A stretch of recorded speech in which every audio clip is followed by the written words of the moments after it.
బడ్జెట్లో ఎన్నికల హామీల ప్రస్తావన లేదని ఎమ్మెల్సీ కవిత అన్నారు. పేర్ల మార్పుపై ఉన్న శ్రద్ధ అభివృద్ధిపై లేదని ఎద్దేవా చేశారు. కాంగ్రెస్ హామీలకు చెప్పే మాటలకు పొంతనే లేదని చెప్పారు. కళ్యాణ లక్ష్మి నిధుల గురించి బడ్జెట్లో పేర్కొనలేదన్నారు. గత ప్రభుత్వాలను విమర్శించేందుకే బడ్జెట్ సమావేశాలు పెట్టారని తెలిపారు కవిత. ఈ పేర్లు మారుస్తాం, ఆ చిహ్నాలు మారుస్తాం అనే అంశాలకు ఇచ్చినటువంటి ప్రాధాన్యత, మరి ఇదివరకు చేసినటువంటి వాగ్దానాలు, వాటికి సంబంధించినటువంటి కేటాయింపులపై పెట్టకపోవడం అన్నటువంటిది శోచనీయంగా మేము భావిస్తా ఉన్నాం. ఓవరాల్ గా ఈ రాష్ట్రంలో కొత్తగా ఏర్పడినటువంటి ప్రభుత్వం పాత పేర్లను మార్చి కొత్త పేర్లను పెడతామంటున్నారు తప్పితే ప్రగతి యొక్క గేర్లు మార్చేటటువంటి విధానాన్ని వాళ్ళు ఎన్నుకోలేదు. అంటే it is just a name changing government, not a game changing government అని ఈ బడ్జెట్ చూస్తుంటే అర్థమైతా ఉన్నది.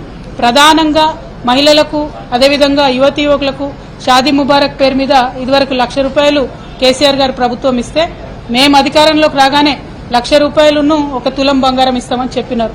అది ఆన్ గోయింగ్ ప్రోగ్రామ్. ఎంతమంది ఏంది అన్నది ఎస్టిమేషన్ ఉంటుంది, కానీ దాన్ని కనీసం మెన్షన్ చేయలేదు. అట్లానే షాదీ ముబారక్ ₹1,60,000 ఇస్తారని చెప్పారు, కనీసం అది మెన్షన్ చేయలేదు. ఆశా వర్కర్స్ ఉంటే మిమ్మల్ని గవర్నమెంట్ ఉద్యోగులుగా చేస్తాము, 18,000 జీతాలు ఇస్తామని చెప్పినారు, అది కనీసం మెన్షన్ చేయలేదు.